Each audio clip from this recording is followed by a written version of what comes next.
Halo, assalamualaikum semua.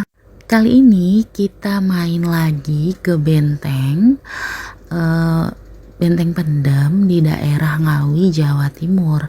Namanya Benteng Van de Bosch. Ada yang pernah denger nggak nama benteng ini? Masih asing sih ya.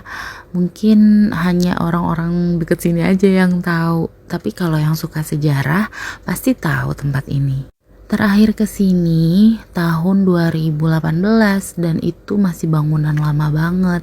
Dan alhamdulillah pas kembali lagi, Masya Allah, ternyata sudah diperbarui, sudah direnovasi.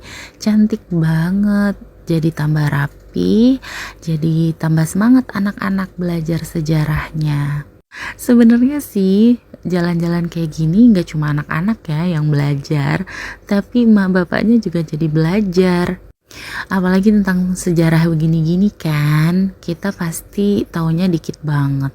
Nah, benteng ini tuh berdiri karena kala itu Ngawi itu sebagai pusat pelayaran dan perdagangan di kota Jawa Timur, serta pusat pertahanan Belanda di Madiun dan sekitarnya. Nah, nama Van de Bosch sendiri ada karena pemimpin yang membuatnya adalah Johannes van de Bosch dari Belanda. Nah, benteng ini sendiri digunakan Belanda untuk mempertahankan jalur perdagangan di Jawa Timur.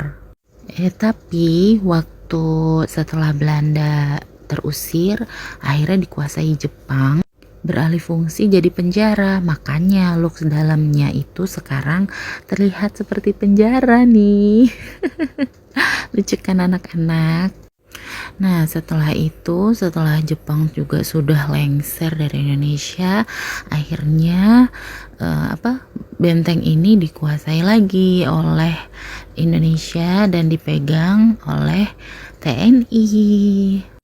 Dan setelah masa itu berlalu, ya masa kemerdekaan berlalu, akhirnya ya menjadi museum dan sejarah deh buat kita-kita anak cucunya.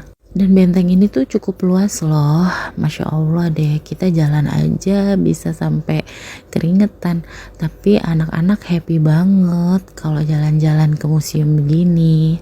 Jadi selain belajar tentang sejarah, anak-anak juga sambil olahraga.